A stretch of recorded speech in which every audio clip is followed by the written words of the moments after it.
Mark chapter 1, verse from 29 to 34 한 절씩 기도하겠습니다. 회당에서 나왔고 야고보와 요한과 함께 시몬과 안드레의 집에 들어가시니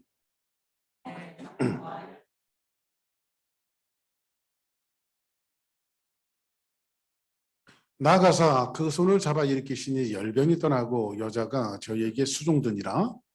저물어 해질 때에 모든 병자와 귀신 들린 자를 예수께 데려오니 온 동네가 문 앞에 모였더라.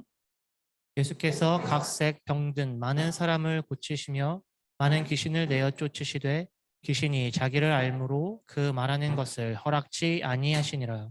아멘. 할렐루야. 우리 전화자로 한번 인사하시기 바랍니다. 주의 이름으로 축복합니다. 들으셨습니다.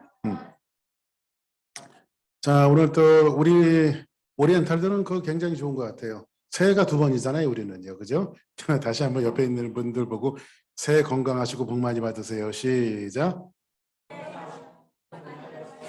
할렐루야. 자, 새해 복 많이 받으십시오. 할렐루야. 예, 감사합니다. 자, 오늘은 이제 마가복음 강해를 다시 또 계속해서 소개합니다. 한번 따라하겠습니다. 예수 나의 치료자. 예수 나의 치료자. 그 성공하는 사람의 7가지 습관이라고 하는 그 유명한 책이 있어요. 성공하는 사람은 어떻게 7가지 습관을 가져야 되는가에 대한 것들을 쓰신 분이 스티븐 코비라고 하는 분이 그 책을 썼는데, 제가 이제 그 여기 교회를 이사를 하면서 정말 많은 저한테 책이 굉장히 많았었어요. 그리고 책을 뭐 부지런히 사서 봤는데, 이제 제가 그 책을 이렇게 보면서 이 책을 내가 죽을 때까지 또 읽을래나 하는 생각이 있어갖고 안 읽을 만한 책들을 전부 다 추렸습니다. 추려놨더니 이제 요 가까이 있는 그 갈보리 교회 두지철 목사님하고 저 친구잖아요. 그래서 자기네 도서관이 있는데 두지철 목사님이 박 목사 그거 책 필요 없으면 자기 줬으면 좋겠다고 그러더라고요. 그래서 그래 가져가라고 제가 그래서 책을 진짜 몇백 권을 도네이션을 했어요. 1000권까지는 안 될 것 같고 아주 많이 제가 도네이션을 하는데 그중에 그 책이 껴 있어요. 성공하는 사람 7가지 습관이라고 하는 책이 들어있는데, 또 이렇게 우리 또 여기 예배당에 뒤에 이렇게 나가보면 또 이렇게 논마다 책꽂이들이 있잖아요. 그래가지고 제가 책 준 것을 굉장히 후회를 했습니다. 왜냐하면 제가 이제 그 책을 여러분들도 좀 읽어보라고 제가 저 중간방에다가 이렇게 여러분들이 제 현재 방에 있는 읽을 만한 그런 책들을 좀 추려갖고 좀 한 1, 20권 정도 이렇게 제가 갖다 놨습니다. 책을 이렇게 꺼내서 한번 독서 이렇게 하시면 좋습니다. 제가 이제 요즘에는 책을 좀 못 보고 있는데 제가 평생 독서량이 한 3.4권, 한 달에 한 3권 반 정도 이렇게 읽었는데 요즘에는 바빠갖고 책을 많이 읽지 못하고 있습니다. 그런데 그 스티븐 코비가 쓴 그 성공하는 사람의 7가지 습관이라고 하는 책에 보면 그 스티븐 코비가 간증 하나를 합니다. 어떤 간증을 하냐면 이 스티븐 코비가 이제 뉴욕에서 전철을 타게 되었어요. 저도 이제 그 미국에 24년을 살았지만은 아주 촌사람이 돼갖고 뉴욕을 제가 23년 만에 작년 가을에 제가 처음 가봤어요. 저희 집사람하고 처음 뉴욕을 가봐갖고 거기는 구조가 보니까는 그 전철을 타야 되겠더만요. 일반 뭐 차 타고 다니면 차가 너무 밀려갖고 약속한 시간에 가지 못하니까 그래서 이제 물어서 이제 전철을 타고 이제 어디를 저희 집사람하고 같이 이렇게 갔는데 한국 전철을 사람들은 지옥철이라고 그러는데 한국 전철은 천국 전철이에요. 아주 잘 해놨잖아요. 들어가는 데서부터 너무 잘 해놓고 뭐 한국 전철은 진짜 잘 해놨어요. 지하철은. 근데 여기는 진짜 지옥철이더만요. 뭐는 지옥에 들어가는 것 같아. 근데 음산하고 뉴욕이 뭐 아주 좋은 줄 알았더니 뭐 지저분한 데 굉장히 또 지저분하고 전철은요 한국게 훨씬 나서요. 제가 보니까 한국게. 그래서 이제 뉴욕 가서 이제 전철을 한번 타봤는데 이 스티븐 코비가 이제 전철을 타고 이제 묵상을 하면서 이렇게 연희태처럼 이렇게 묵상을 하고 있는데 정거장에서 이제 어떤 아기 아빠가 아기를 안고 이제 전철을 탔습니다. 근데 거기에서 갑자기 막 전철안이 아수라장이 돼버렸어요. 왜냐하면 이 애기 아빠가 애기를 안고 있는데 애기가 하면서 대성통곡을 하는 겁니다. 그러면 보통 애기가 이렇게 울리면은 어떻게 해야 되겠어요? 톡톡톡 두드리면서 애기를, 공공시설이니까 달래야 될 거 아니에요? 이렇게 애기가 울지 말라고. 근데 아빠가 그냥 멍하니 그냥 내버려 두는 거예요, 이 아이. 그러니까 그 전철 안에 있는 이 사람들이 막 갑자기 막 분이 올라오고 화가 올라오기 시작하더니 누구 약속이나 한 것처럼 사람들이 손가락질을 하면서 말이야. 뭐라고 이야기하냐면 애가 울면은 아빠가 부모가 돼갖고 달래야지. 왜 그 애기가 울게 그 공공시설에서 애가 울게 놔두냐고 하면서 사람들이 전부 다 손가락질을 하면서 화를 내기 시작해. 그랬더니 멍하니 있었던 이 애기 아빠가 정신을 바짝 차리고 죄송합니다. 죄송합니다. 하면서 눈물 한 자락을 쫙 흘리더니 하는 말이 뭐냐면 죄송합니다. 전철 타기 전에 급박한 사고가 있어서 우리 애기 엄마가 세상을 떠났습니다. 급하게 피신을 해서 지금 아기를 안고 어디를 가는 길인데 죄송합니다. 하면서 그때 이제 아기를 이렇게 막 달래는 거예요. 그때 손가락질하던 그 많은 사람들의 표정 속에서 그 언어들이 나오는데 어떤 사람 미안함, 얼굴 속에서 미안함, 측은함, 죄송함, 후회.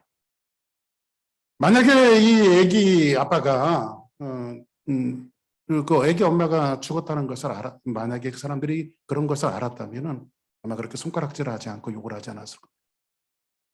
근데 그 자초지종을 알고 나니까는 자기가 이렇게 큰 소리 쳤던 게 너무 미안하고 그리고 죄송하고 뭐 이런 감정들을 스티븐 코비가 거기에서 이렇게 소개를 하고 있어요. 뭐 이런 일들은 사실 많죠. 이렇게 어떨 때는 막 화를 냈는데 알고 보니까 그게 아니었어. 그럴 때는 여러분뿐만 아니라 제 인생 속에서도 그런 일들이 굉장히 많았던 것 같아요. 특히 저희 집 사람한테 화를 막 자초지종도 막 가리지 않고 막 덮어놓고 화를 냅니다. 그러면 이제 저희 집 사람은 제가 오늘 아침에도 이 성경에는 그 언어가 있어요. 언어가 똑같은 말이라도요. 제가 늘 잘 쓰는 말이 똑같은 말인데도요. 액센트에 따라서 그것이 똑같은 말이라도 들려지는 게 달라요. 그래서 언젠가 제가 말씀드렸죠. 여러분들 보세요. 이렇게 제가 한번 해볼게요. 잘한다. 그러면 이게 잘한다는 거예요? 못한다는 거예요? 못한다는 뜻이죠. 그렇죠? 그런데 잘한다. 그러면 이게 잘한다는 거예요? 못한다는 거예요? 진짜 잘한다는 성경에는 이런 언어들이 있다니까 성경에는요. 그렇죠? 이런 언어들이 있다니까요. 근데 저희 집사람한테 막 화를 내면 저 속으로 그러는 거 잘한다. 그러다가 이제 제가 이제 화를 좀 가라앉히고 나면 사실은 그게 아니고 이만저만해서 이렇게 내가 자초지종을 설명할 때는 미안함, 죄송함. 근데 이런 마음들이 우리 인생사에서 교차하는 그런 일들이 여러분들의 인생 속에서도 한두 번이 아니었을 겁니다. 오늘 제가 왜 이 말씀드리면 오늘 본문이 바로 그런 내용들이에요. 오늘 본문을 이해하기 위해서는 우리가 예수님을 이해할 필요가 있습니다.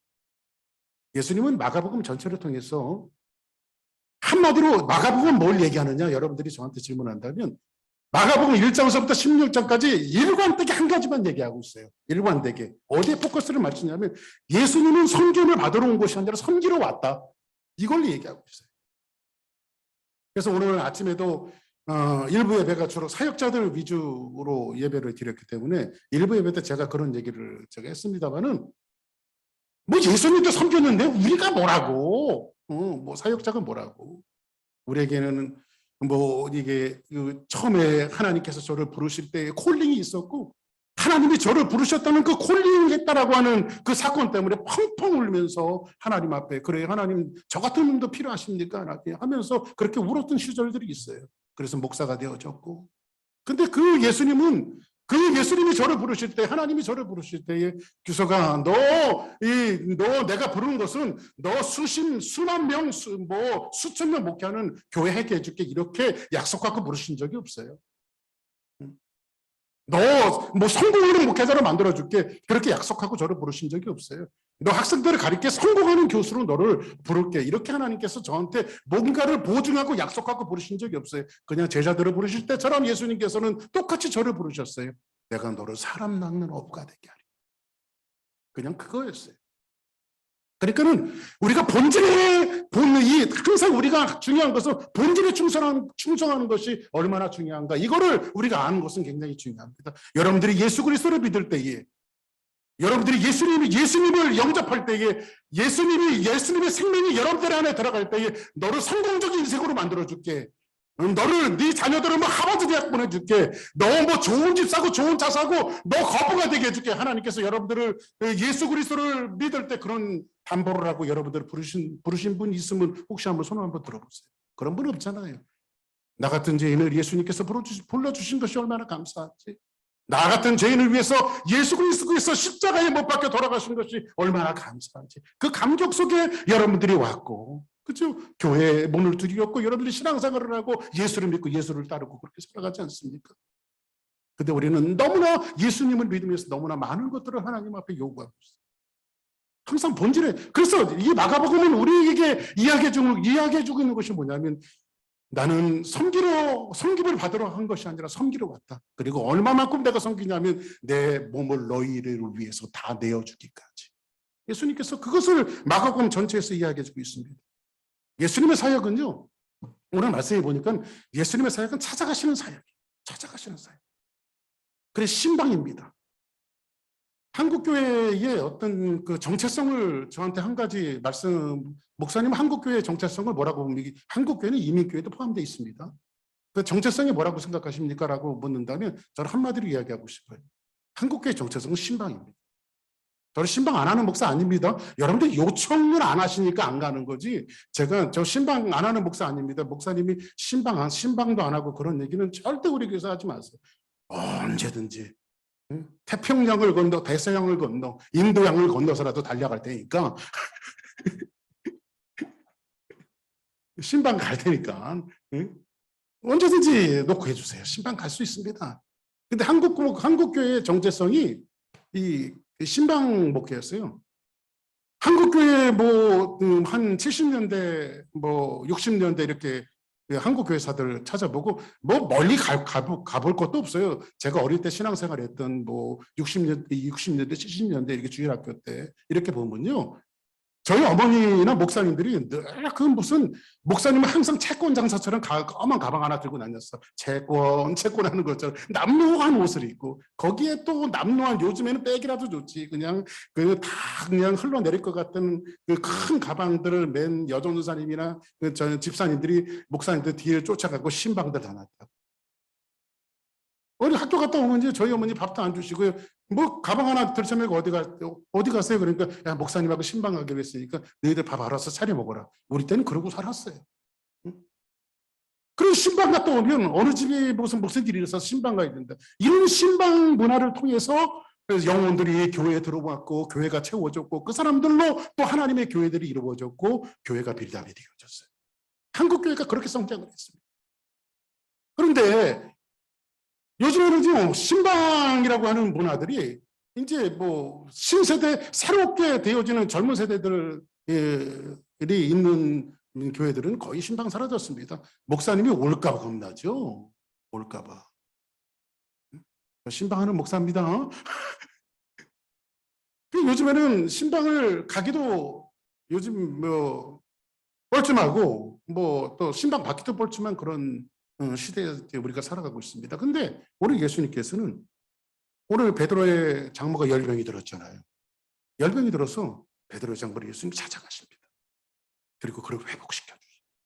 그러니까 예수님의 사역은 오늘 이 본문에서 쭉 이야기하는, 이 마가복음 전체에서 이야기하는 것은 예수님이 병든 자를 찾아가시고 마음이 약한 자를 찾아가시고 모든 자들을 찾아가셔서 그들을 회복시키고 고치시고 예수님이 정말 인생의 모든 삶의 치료자인 것을 오늘 성경 전체에서 우리에게 이야기해 주고 있단 말이에요.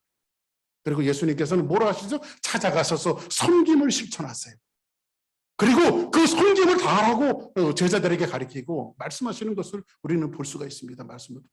자, 우리 한번 성경 같이 한번 볼까요? 자, 오늘 마가복음 1장 29절에 있는 말씀 같이 한번 보겠습니다. 시작. 회당에서 나와 야고보와 요한과 함께 시몬과 안드레의 집에 들어가시니. 자, 지난주에 회당에서 예수님께서 말씀을 가리킬 때 지난주는 귀신 들린 자가 있었습니다. 그렇죠? 예수님께서 귀신 들린 자를 꾸짖으시고 귀신을 내어 쫓아버렸어요. 그리고 나서 이제 회당에서 예수님께서 나와서 어디 곧 야고보와 요한과 함께, 제자 야고보와 요한과 함께 누구를 가시죠? 시몬과 안드레의 집. 시몬과 안드레는 형제잖아요. 그죠? 안드레의 집에 들어가시니 이렇게 말합니다. 근데 여기 들어가시는데 어떤 일이 벌어졌냐면, 베드로의 이 시몬은 베드로의 다른 이름인데, 베드로의 장모가 열병에 누워 있는지라 사람들이 곧 그 여자에 대하여 예수께 여짜온대 이렇게 말합니다.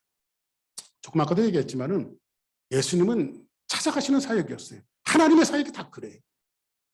아담이 죄를 짓고 하나님의 낯을 숨었을 때에 하나님이 찾아오셨어요. 아담아 내가 어디인가. 그죠? 그러니까 여러분들이 한 가지 망각하는 것은 뭐냐면, 여러분들이 찾아와서 예수님을 믿고 교회에 나와서 예수를 영접한 것이 아니라 하나님이 여러분을 불러내신 거예요. 할렐루야. 하나님 찾아가 주신 거예요. 요나가 하나님 앞에 죄를 짓고 니네로 가는 배를 타지 않고 다시 스스로 도망갈 때 하나님이 그를 찾아오셨어요. 그리고 그를 다시 니네로 돌이키시고 하나님의 사역을 만들어 나가는 것을 보죠. 할렐루야. 예수님이 한번 따라하겠습니다. 예수님의 사역은 찾아가시는 사역이다. 자, 그럼 한 가지 여기 말씀을 볼 일이 있습니다. 이제 베드로와 함께 예수님이 시몬 베드로의 장모가 열병으로 누워 있는지라. 근데 여기 열병이 있는데 이 열병이 도대체 무슨 병일까요? 피버? 열이 팍 올라가고 고반 죽게 된 걸까요? 근데 이 열병을 제가 원문에서 찾아봤더니요, 이게 열병이 그 명사로 쓰였으면 피버 맞아요. 열이 막 올라가고 40도 이상 돼갖고 이게 뭐 이제 이거 고쳐내지 않으면 큰일 날 이모전시 가는 그런 열병, 이런 열병을 얘기할까요? 근데 이게 열병이 이게 명사로 쓰이지 않고요, 이 원문에 보니까 동사 분사형으로 쓰였어요. 그러니까 이 말이 뭐냐면 같은 상태가 막 반복되어지고 있는 거예요.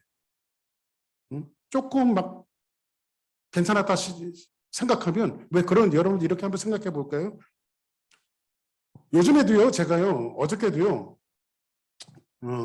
제가 이제 간밤에도 제가 새벽 3시에 일어났습니다. 새벽 3시에.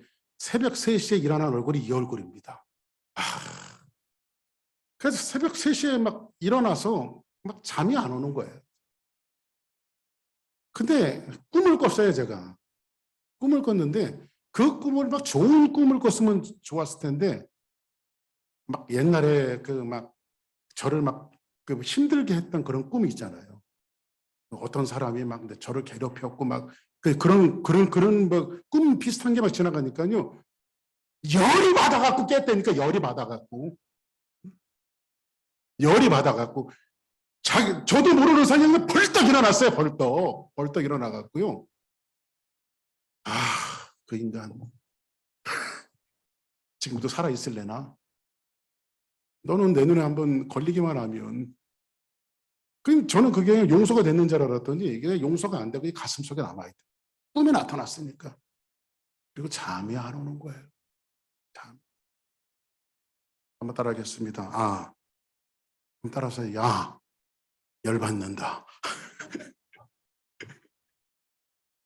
오늘 여기에서 그 동사 분사형이 같은 상태가 계속 반복되고 가라앉혔다가 그것만 생각하면 열불이 나갖고 또 일어나고, 그게 여기서 화병은 피버가 아니라, 그리고 여기서 열병은 화병이에요. 화병. 가슴에 막 응어리가 뭐가 지어져 있어갖고 도저히 살 수가 없는 거예요. 머리에 띠 두르고 그냥 누워있는 거예요. 누워있다가 벌떡벌떡 일어나는 거예요. 이 인간을 내가 어떻게 하면 좋은가 막. 그러면 도대체 베드로 가정에 무슨 일이 있었을까요? 이렇게 한번 설명드릴게요. 베드로의 장모는 왜 동사 분사형 같은 상태가 반복되는 화병이 베드로의 장모에게 있었을까? 뭐 이렇게 제가 스토리 한번 만들어 봤습니다. 아주 그냥 음지고겹 그렇게 잘 키운 딸이 있었는데 어느 날 갑자기 소도둑놈 같은 한 사람이 오더니 딸을 저한테 주십시오 그러는 거예요. 그래도 뭐 하는 놈인데 그랬더니 저 어부입니다. 어부. 근데 유대인들 사이에 어부는 그렇게 좋은 잡이 아니에요. 그게 망신하는 사람이에요. 다 천한 직업이에요. 그러니까 이 장인 장모 입장에서 내 딸 고생시키고 싶지 않아. 우리 둘이 사랑하고 있습니다. 딸을 저한테 주십시오. 안 된다니까. 근데 얼마나 매달리는지 밤낮을 가지 않고 와서 이제 그 딸을 달라고 하니까, 그리고 또 뭐 딸도 나 저 사람 사랑하게 됐으니까 결혼하게 해달라고 조르고, 그래서 뭐 하는 놈인가 찾아가 봤더니 어부예요, 어부. 근데 사람이 성실하기는 해. 막 손이 울그락불락하게 생기고, 생긴 거는 꽃미남도 아니고 잘 사는 것 같지는 않지만은, 그 사람이 밤이면 어부들은 갈릴리 바다에서 밤에 그 그물을 던지지 않습니까? 고기를 잡지 않습니까? 밤이면 밤일을 마다하지 않고 성실하게 나가서 고기를 잡고, 그걸 잡아다가 낮에는 팔아갖고 가정을 먹여 살리는 이런 일들을 아주 성실하게 하고 있는 사람이 누구 있냐면 바로 베드로예요. 그냥 조금 학벌 딸리고 생긴 것도 그냥 이 소도둑 같이 생기고, 또 마땅치는 않지만 우리 딸도 좋아한다고 하고, 딱 보니 그냥 사람은 우리 딸 데려다가 굶길 것 같지는 않으니까, 그래 그래도 잘 살아봐라 해갖고 자기 딸을 누구에게 줬어요? 베드로한테 줬단 말이에요. 이건 성경에 나오는 얘기가 아니라 그냥 만들어낸 얘기예요. 괜히 성경에 또 그런 목사님이 그런 얘기 했다고 얘기하면 곤란하니까. 그런데 여러분들의 이 말씀을 돕기 위해서 이제 제가 한번 스토리를 만들어 봤습니다. 그랬더니 아주 성실하게 잘 살고, 또 1년, 2년, 그냥 뭐 아주 만족하지는 않지만 그래도 가정에 별 풍파 없이 잘 사니까. 그러니까 여러분들, 자식들, 저도 이제 아이들 결혼시켰지만은, 자식들 결혼시키고 제일 부모 마음에 가장 만족한 게 뭡니까? 별 풍파 없이 그냥 행복하게 잘 사는 거. 그거면 족하지 않습니까? 그렇죠? 맨날 눈물 짜고 사는지 못 사는지 그렇게 하면 그것도 골치 아픈 거예요. 그러니까 가서 잘 사는 것만 해도 고마운 거잖아요. 그죠? 그래서 베드로가 그렇게 잘 살았어요. 그런데 갑자기 어떤 분이 나타나서 센세이션을 일으키고, 시골의 나사렛에서 온 청년인데, 이 청년이 와갖고 뭐 이상한 침례요한에게 침례를 받고 또 뭐 복음을 전한다고 하더니, 이 사람을 누가 만나냐면 자기 그 사위가 만나갖고 베드로가 만났는데, 이분의 메시지를 듣고 오더니 자기 사이의 눈빛이 변하기 시작하는 거예요. 눈빛이. 응? 그러더니 어느 날 갑자기 그분이 오셨어요. 하면서 이 남녀 청년을 이 베드로가 뭐라 했어요? 배와 그물을 다 버려뒀다라고 하는 것은 뭐 생업을 책임지지 않는 거죠. 이게 이제 그 예수님을 그건 예수 믿는 것도 좋지만은 이 할 거를 해가면서 예수 믿어야 될 거 아니에요. 그렇죠? 처자식을 먹여 살리면서 예수 믿어야 될 거 아니야. 근데 그분이 오셨어요 하면서 배와 그물을 다 버려두고 가정을 책임지지 않고 예수님을 쫓아 나섰으니까 제일 열받는 사람이 누굴 것 같아요? 네? 사이 두신 분들 제일 열받는 사람이 누굴 것 같아? 그치, 장모님이지. 지금 베드로 장마 같은 게 열이 받아 있는 거예요. 지금 그 열병을 얘기하는 거예요. 동사 본사의 그 열이 받아 있는 거예요. 이게 막 뜨겁게 막 열병 이렇게 이게 아니라 가슴의 응거리로 저놈을 내가 죽여 살려 그냥 막 하면서 그냥 막 열이 받아 있는 거예요. 누가? 베드로 장모가. 근데 아마 이런 일들을 아마 베드로가 예수님께 얘기했던 것 같아요. 예수님, 이만저만해서 제가 예수님을 쫓아 나섰는데 우리 장모님 몸져 놓았습니다. 왜? 이제 생활 책임지지 않고 이렇게 예수님 쫓아다닌다니까 몸져 놓았습니다.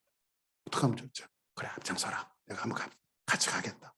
예수님이 지금 베드로를 앞장서서 지금 베드로의 장모를 신방 오시는 겁니다.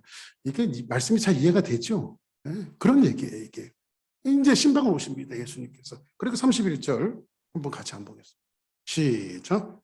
나아가사 그 손을 잡아 일으키시니 열병이 떠나고 여자가 그들에게 수종드니라. 할렐루야. 그래서 예수님께서 베드로의 장모를 하더니 나가사, 일면식도 없죠, 예수님하고 베드로의 장모는. 근데 나가사 그 손을 잡아 일으키시니 하니까 뭐예요?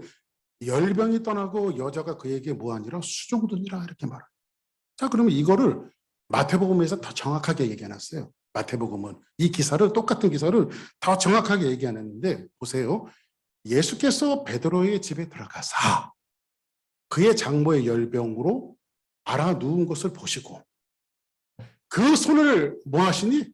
만지시니 열병이 떠나가고 여인이 일어나서 예수께 수족을 들더라. 이렇게 표현하고 있어요. 여러분들 보세요. 누구를 얘기할까? 송교사님인데 나는 송교사님 이해가 안 돼. 그냥 논리적으로 이해가 안 돼. 가정하는 거에 진짜 이해가 안 된다는 게 아니고 가정하는 거예요. 또 목사님이 송교사님 무슨 일이 있나 그렇게 생각하시면 안 돼. 뭐 논리적으로 이해가 안 되는 거야. 그래서 막 서로 막 꿍하고 있어요.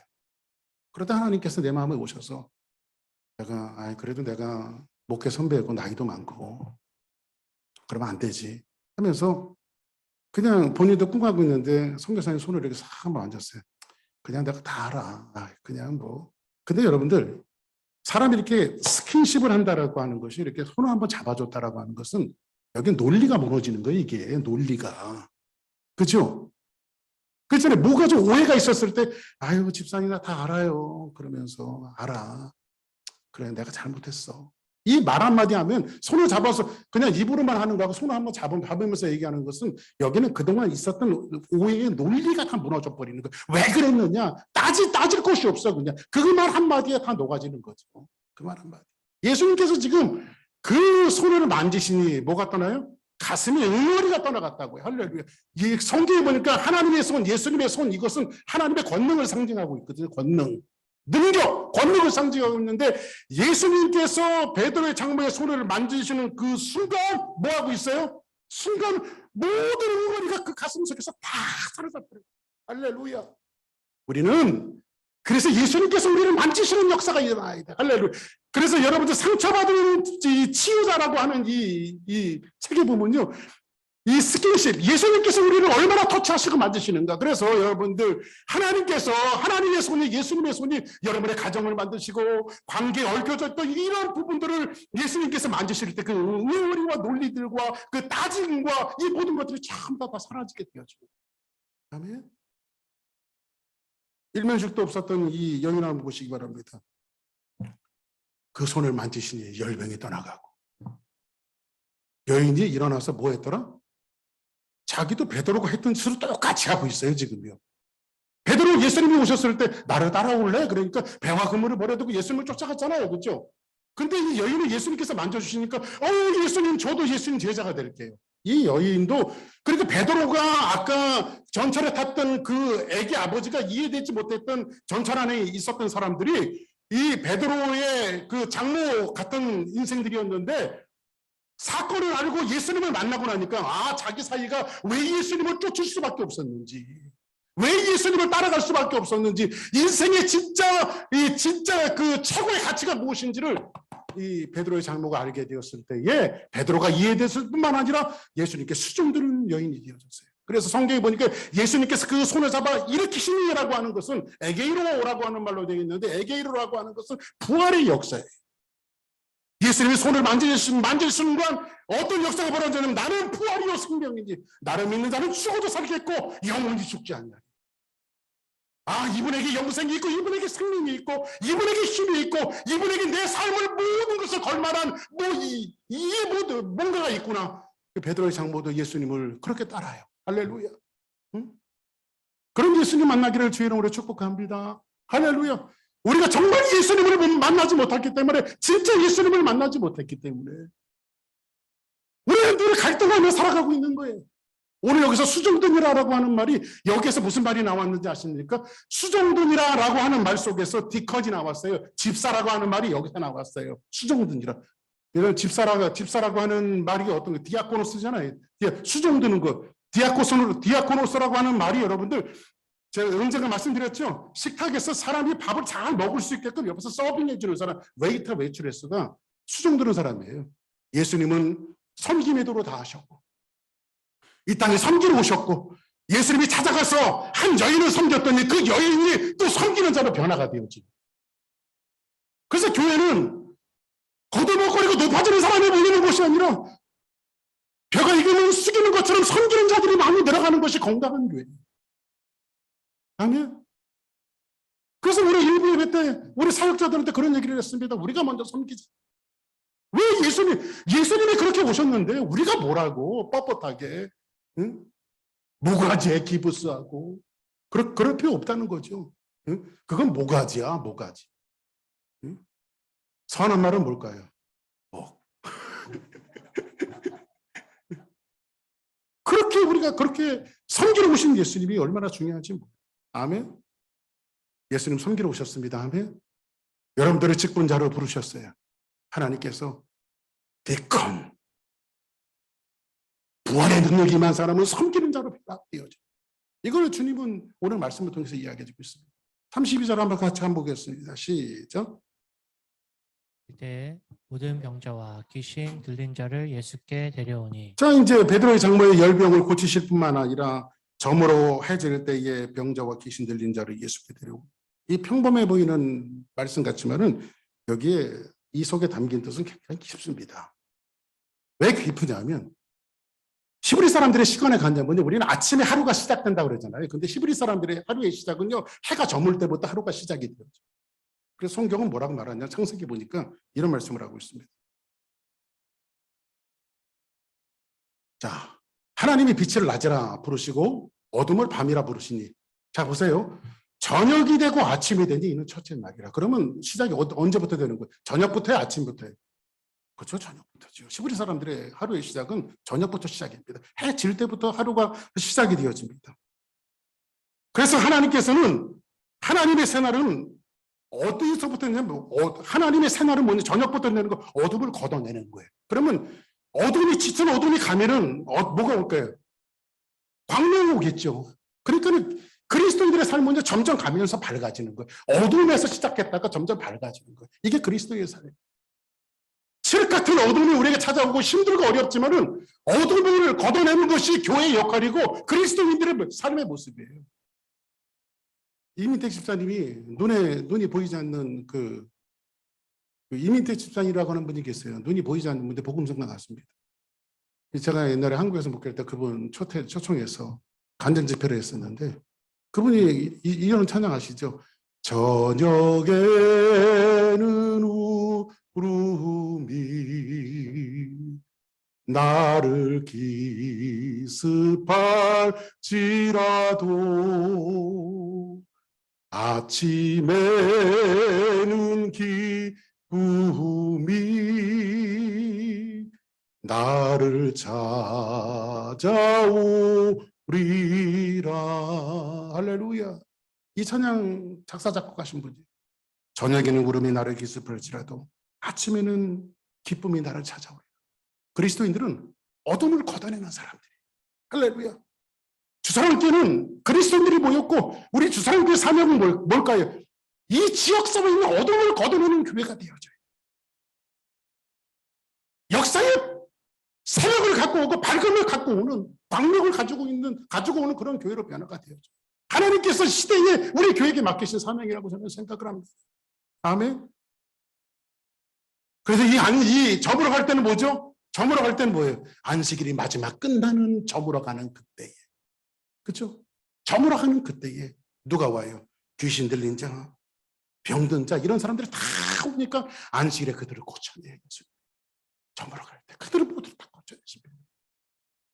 보이지 못하는 자들은 광명을 주시고 걷지 못하는 자는 걷게 만드시고 듣지 못하는 자는 듣게 만드시고 귀신 들린 자는 귀신을 쫓아내시고 지금 우리를 하나님께서 우리 주사랑교회에게 주시는 사명이 바로 그런 사명이에요. 우리 목사님 우리가 어떻게 그건 우리가 할 수 있는 일이 아니라 하나님이 우리에게 능력 할 수 있어요. 할렐루야. 응? 그리고 33절 한번 같이 볼까요? 같이 한번 보겠습니다. 시작. 온 동네가 그 문 앞에 모였더라. 온 동네는 사람이 사는 이 동네라고 하는 표현을 사람이 사는 것으로 표현한 것이 아니라 그 지역이 갖고 있는 문화와 관습을 얘기하는 거, 삶의 터전을 얘기하는 거. 삶의 터전. 이 삶의 터전이 지금 뭐가 돼 있어요? 이런 사람들이 있어요. 삶의 터전에 보니까 예수께서 각종 병든 많은 사람을 고치신 이놈의 동네는요, 각종 병든 사람들이 그냥 우고우고 거리는데요. 세상이 그래요, 여러분들. 세상이 교회 바깥에 나가면요, 각종 병든 사람을 방에서 우고우고 거리고 귀신 들린 사람들이 우고우고 거리는 것이 세상이란 말이에요. 그러면 왜 하나님께서 이 지역에다가 주사랑교회를 세우셨을까? 그들을 고쳐내라고. 할렐루야. 누구의 이름으로? 예수의 이름으로. 할렐루야. 자기, 그리고 나서 뭐라고 그래요? 자기를 알므로. 근데 이 귀신들이 누구를 알아요? 예수님을 알아요. 그러니까 예수님은 셋다마우스, 너 나에 대해서 얘기하지 마. 왜 예수님께서 얘기하지 말라고 그랬을까요? 예? 너 나에 대해서 얘기하지 마. 이 귀신들은요, 아주 귀신들이에요. 이 귀신 같은, 아주 그냥. 그 다음에 여러분들이 해석해서 들으시면 될 것 같아요.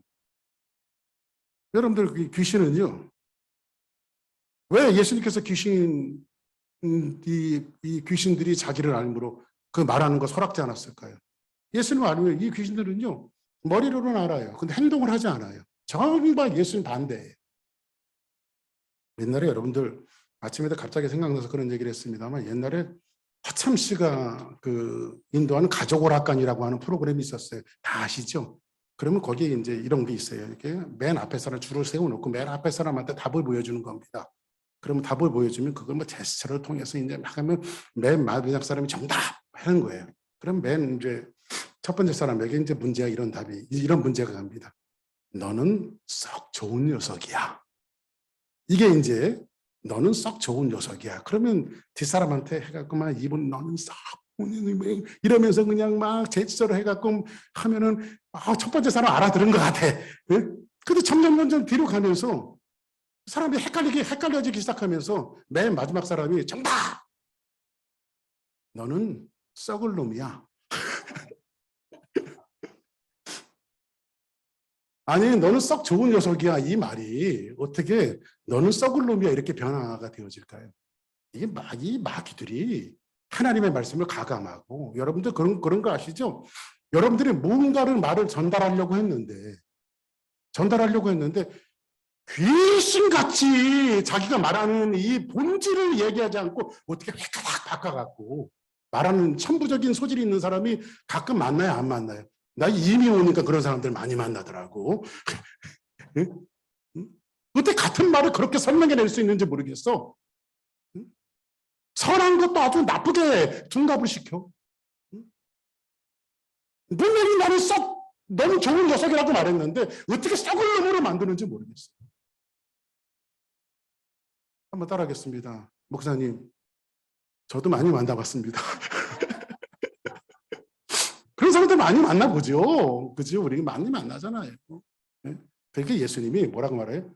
자기를 알므로 그 말하는 것은 뭐예요? 너 말하지 마. 왜? 예수님의 복음과 예수님의 진리에 대해 변질을 갖고 오는 것이 사탄의 인생. 아멘? 우리도 하나님의 말씀을 변질해서도 안 되고, 우리도 복음을 변질해서는 안 돼. 그래서 성경에서 가장 하나님께서 무섭게 다루는 죄가 뭐예요? 하나님의 말씀을 더하거나 빼거나 하는 사람. 아멘? 그래서 사단에게 말하지 말라고 말하고. 그리고 35절 한번 볼까요? 시작. 그 전에 예수께서 일어나 나가 한적한 곳으로 가사 거기서 기도하시더니. 새벽 아직도 밝기도 전이라고 하는 것은 칠흑 같은 어둠이 있는 거죠. 예수께서 일어나 한적한 곳에 가서 거기서도 기도하시더니, 어떤 분이 그 목사님이 목회가 해볼 만한데 한국 목사님인데 한 가지 때문에 목회를 못하겠다고 떠나신 분이 실제로 계십니다. 그게 목회가 뭐냐면 새벽기도. 그래서 이분이 막 욕을 했습니다. 어떤 놈이 도대체 새벽기도를 만들어갖고. 예수님이 만드셨습니다. 할렐루야. 예수님이 만드셨어요. 예수님이. 새벽기도 한다는 것이 힘들죠. 근데 여러분들, 세상이라고 하는 것은 이런 거예요, 여러분들. 그 오프로드라고 하는 말을 우리가 쓰는데, 여러분 사막에 새벽에 역사에 새벽에 한적한 곳에서 기도한다라고 하는 의미, 이런 의미가 담겨져 있어요. 여러분 사막에 있잖아요.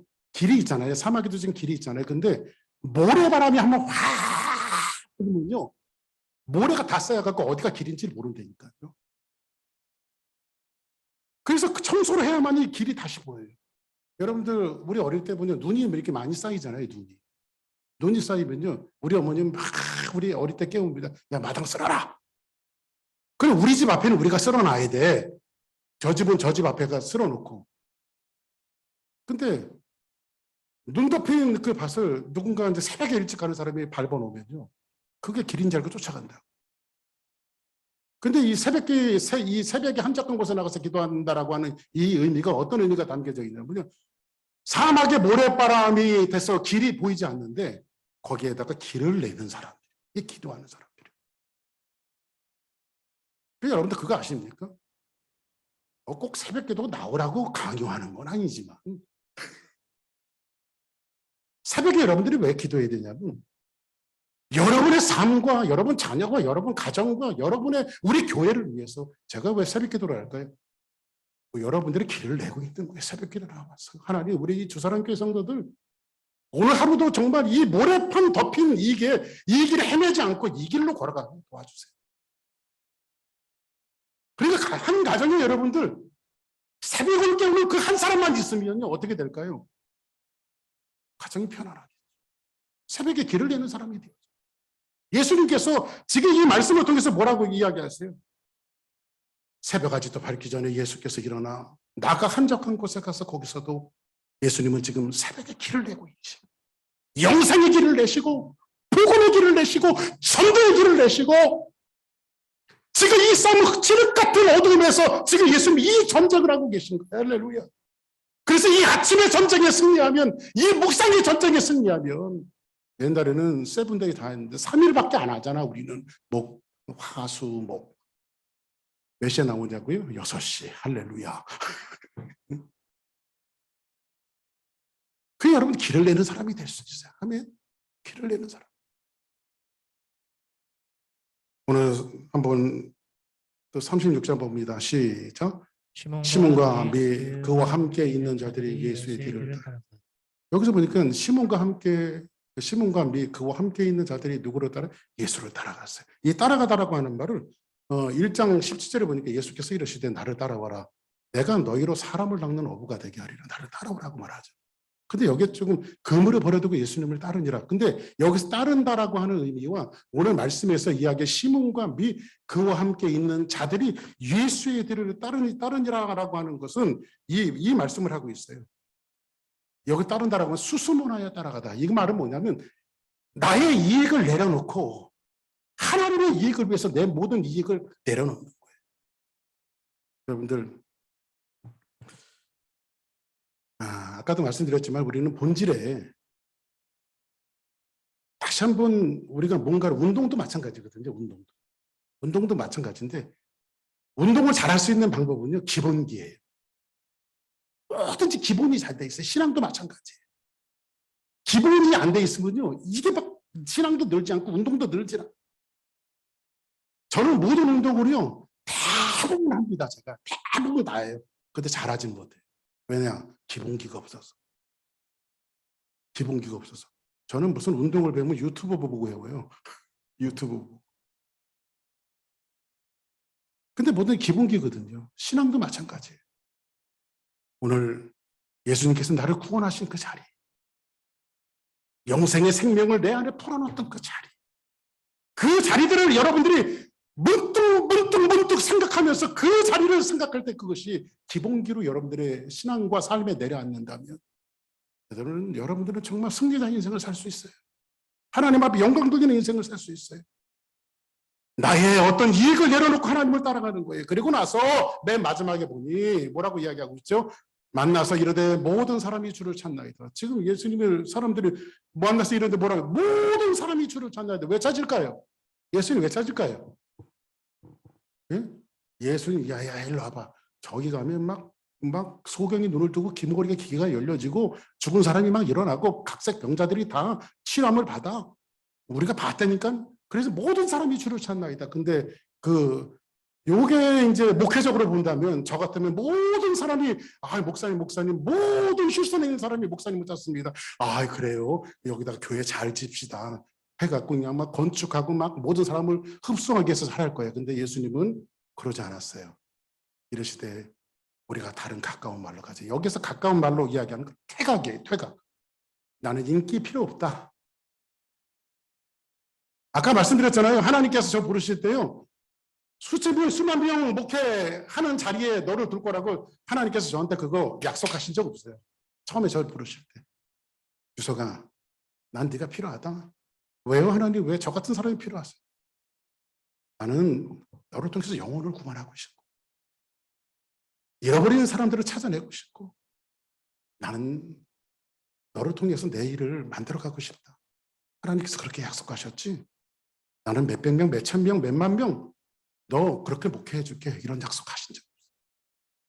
그게 저를 부르신 목적이에요. 근데 예수님이 뭐라고 말하죠? 이러시되 우리가 다른 말로 가자. 예수님 그렇게 하셨어요. 인기 있는 그 자리를 피하시고 가자. 거기서도 뭐 하리니? 전도하리.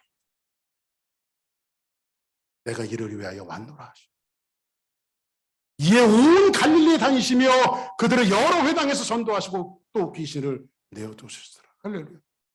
우리 교회가 그런 일을 해야 합니다. 이 일을 해야 합니다. 뭐를 사람들 많이 찾아와서 빈자리가 채워지고 메워지고 이거 굉장히 중요합니다. 왜냐하면 교회가 동력이 있어야 되니까. 근데 그것에 치중해서는 안 돼요. 교회는 자꾸 생산하는 교회가 돼요. 뭔가 생명을 자꾸 만들어내는 교회가 되어지고 하나님의 역사와 하나님의 은혜와 하나님의 능력을 그렇게 만들어내는 교회가 되어져야 돼. 그래서 교회가 1교회, 2교회, 3교회, 4교회 계속 이 세계 방방곡곡에 하나님의 교회를 짓고 생명을 건져내는 이런 일들 위해서 우리가 총집결한다면 예수님이 오신 이유가 뭐예요? 나는 전도라. 생명을 구원하라. 할렐루야. 이 본질에 저와 여러분들이 꽉 메어서 산다면 하나님 앞에 영광 돌리는 귀한 역사가 있으리라 믿습니다. 말씀을 정리하면서 오늘 예수님은 마가복음은 주제가 뭐라고요? 나는 섬김을 받으라는 것을 섬기러 왔다. 예수님이 베드로의 장모로 섬기셨어요. 그때 섬김을 받았던 그 사람도 섬기는 자가 되어졌어요. 이런 제사장들 생명을